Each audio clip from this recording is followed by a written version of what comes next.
እብሪት አደገኛ ነገር ነው። እብሪት ውድቀትን ትቀድማለች። ትክክለኛ አባባል ነው። እኔ የቲፒኤልኤፍ ቁልፍ አመራሮች፣ ስራ አስፈጻሚዎች፣ ሽማግሌዎች፣ ማዕከላዊ ኮሚቴ አነጋግሬያለሁ። ተደጋጋሚ ለምኛቸዋለሁ እባካችሁም ብዬ በዛ መልሳካ ሲለኝ አዲስ አበባ ውስጥ 30 40 50 የሚሆኑ ዋና ዋና ሀብታሞች ታዋቂዎች በሚስጥር ጠርቼ ሽምግልና ልኬያለሁ። ባካችሁ ለምኗቸው። እነዚህ ሰዎች ጥፋት ነው። ኢትዮጵያ ማሸነፍ አይቻልም። ፎርዛት ማተር ኢትዮጵያ ማሸነፍ አይቻልም ብቻ ሳይሆን ወደ ውጊያ የሚገቡ ከሆነ እናሸንፋቸዋለን፣ እኛ የሚሊሻ ውጊያ እንዋጋም የሚለውን ጭምር ከውጊያው በፊት ሽምግልና ልኬያለሁ።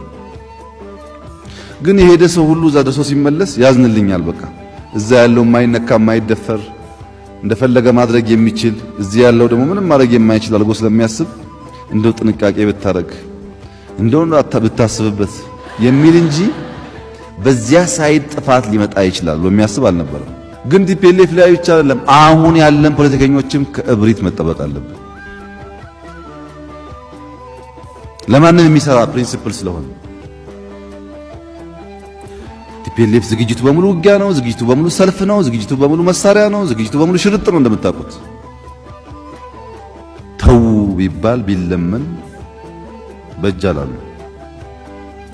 የጦርነት ነጋሪት ይጎሰማል፣ ይፎከራል። ልክ እንደ ጥሩ ነገር ጫወታችን ነው፣ ቀልዳችን ነው፣ ድራማችን ነው ይባላል። ጦርነት ድራማ ለማንም መሆን አይችልም። ለማንም ነፍስ ነው የሚበላው።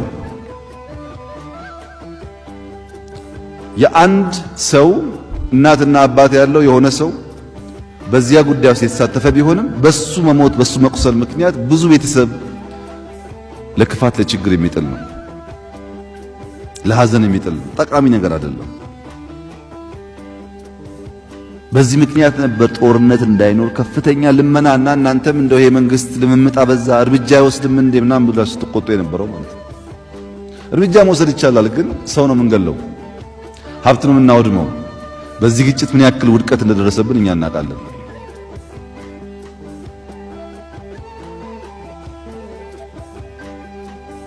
የቲፒኤልኤፍ የጦርነት ፍላጎት አሳዛኝ የሚሆነው ላለፉት 20 ዓመታት ቲፒኤልኤፍ ስልጣን ላይ ያለ የትግራይ ህዝብ 1.8 ሚሊዮን ህዝብ በሴፍቲ ኔት እየተረዳ ይኖረው 20 ዓመት። እዚህ ያለውን ትግራይ ውጭ ያለውን ትግራይ ሌላ ቦታ ያለውን ሳይሆን ትግራይ ክልል ያለውን ነው ማውራችሁ። 1.8 የትግራይ ህዝብ በሴፍቲ ኔት የሚኖረው 20 ዓመት። ያው ከዛም ይቀነስበታል። ኮታም 3 ኪሎ ከሆነ 2 5 ከሆነ 4 እየሰጡ ይቀንሳሉ። ግን ሴፍቲ ኔት ነው። በዛ ላይ ኮሮና፣ በዛ ላይ አንበጣ፣ በዛ ላይ አርሶ አደሩ ያረሰውን የደከመበትን ሳይሰበስብ ውጊያ አይጀምርም። ሪስፖንሲብል ሰው እንደዛ ያደርግም። እንደው የፈለገ ክፋት እንኳን ቢኖር ጊዜ መምረጥ ያስፈልግ ነበር።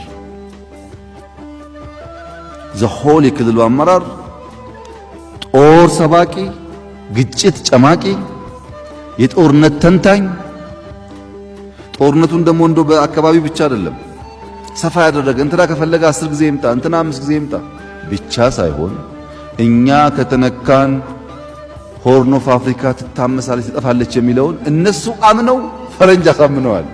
ፈረንጅም እንደዛ የሚያስበው ባይዘው ግን ምስራቅ አፍሪካ የምትታመሰው መጀመሪያ የትግራይ ህዝብ ከተጎዳ፣ አማራ ከተጎዳ፣ ኦሮሞ ከተጎዳ በኋላ አንተ ሳትጎዳ ሌላ የሚታመስበት እድል የለም።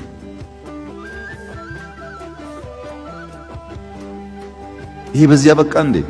ኢትዮጵያ ውስጥ በታሪክ ያነበብነው የሰማነው አንበሳ ገዳይ ብሎ ጀግና ሲፎክር ነው። ገበሬ ገዳይ ተፈጠረው ኢትዮጵያ ውስጥ።